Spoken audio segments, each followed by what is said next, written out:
What's up guys, Raymond here with another financial statement analysis video.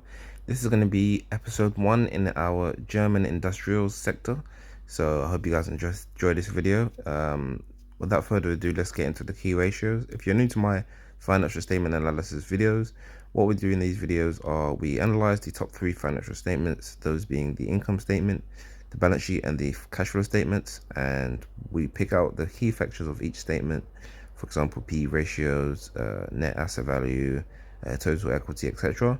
And we try to get an overall picture of how the company manages its cash, how good it is at generating cash, and other factors, and to get an overall picture of how strong the company is financially under the current management system and how well it will do in the future.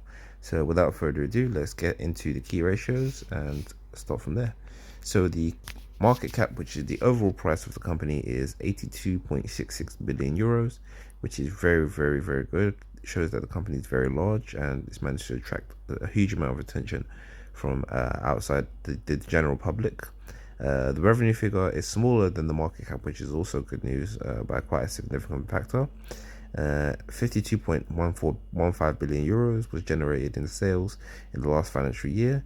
The dividend yield, which is how much how much of the company's net profit the company paid out in the 2021 financial year, which was 1.22%, which is very, very small, but that doesn't necessarily mean that the company is doing badly. It just kind of can mean that either the company is doing poor financially and it doesn't want to risk any of its cash, or it can mean that the company wants to is confident in its ability to reinvest its net income into or free cash flow into the company, back into the company's capital expenditure and other cash flow items, to be able to increase productivity and to grow the company to a at a faster rate. The P ratio is the price to earnings ratio, which is the overall price of each share divided by the earnings per share, which was 20.05, which is quite good. We try to look for a P ratio of 10. It kind of shows the overall priciness or expensiveness of the shares of each of the company. The earnings per share, which is part of the P ratio, was 5.23 euros for the last financial period.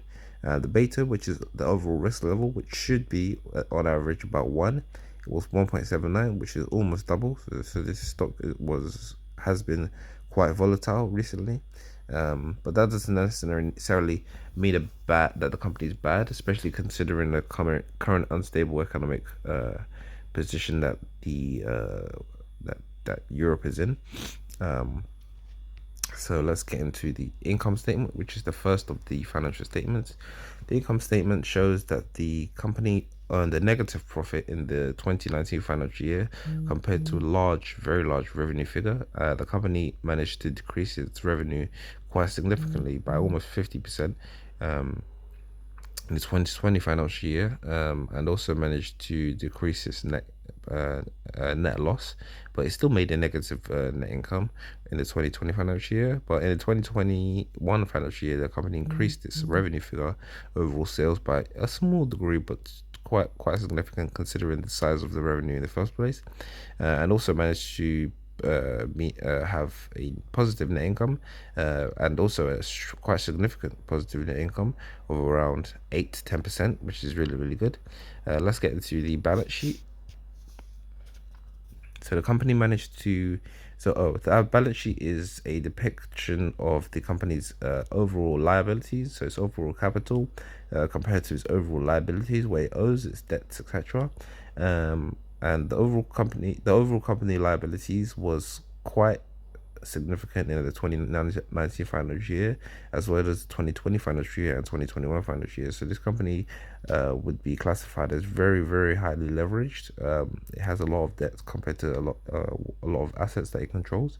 I think I would safely say maintained almost a 95% debt to asset ratio, which is incredibly high. I mean, you have to consider that this is an airline company, and airline companies as well as banks are notably reputationally known for being over leveraged or being highly leveraged, which is quite dangerous. So I wouldn't say airline or banking companies are necessarily good investments if you're looking for short-term gains, because they don't tend to fluctuate in price very much. Also, they don't tend to perform very well stock wise in the markets over the course of years, simply because of how how low their profit margins seem to be, as well as how high their leverage seems to be. But anyway, let's get into the cash flow statement, which is what we're going to look at in more detail. The cash flow statement is divided up into the cash flow from operating activities, the cash flow from investing activities, and the cash flow from financing activities. And it also starts off with the net income and ends the statement with the net change in cash, which just shows how much cash the company has in its accounts at the end of the financial period. So the net income, which is a starting line in 2021, was 4.21 billion euros. In 2020, it was 1.13 billion euros negative. So quite a big difference there. And in 2019, it was 1.36 billion euros negative. So it's managed to increase its net income over the past 3 financial years by quite a significant degree from 2020 to 2021. But from 2019 to 2020, it increased it only slightly. But we can also see how much of a disparity the net income is from the net income is between the net income and the revenue figure. I mean, the company generates on average just under 2 billion. So I actually can't even say that that's an average. Let's check the 2021 financial year, which is the only financial year in the past 3 financial years in which the company generated a positive net income.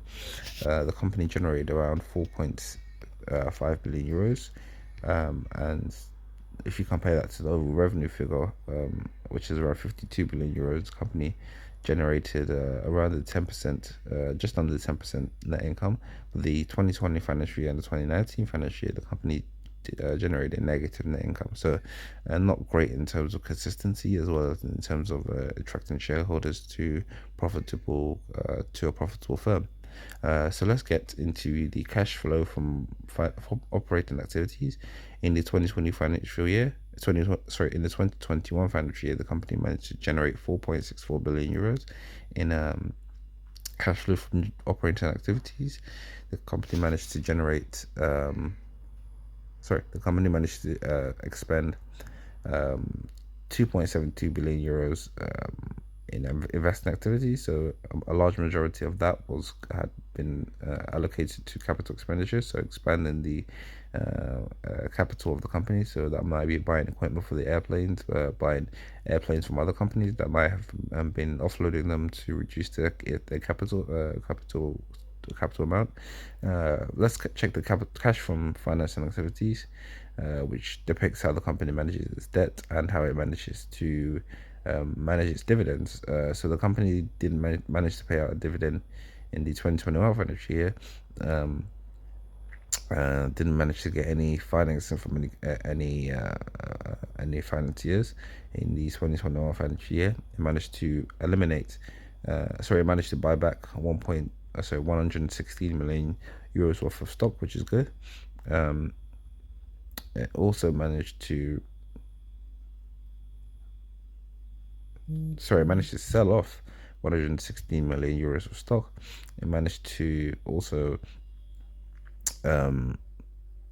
sell off. It managed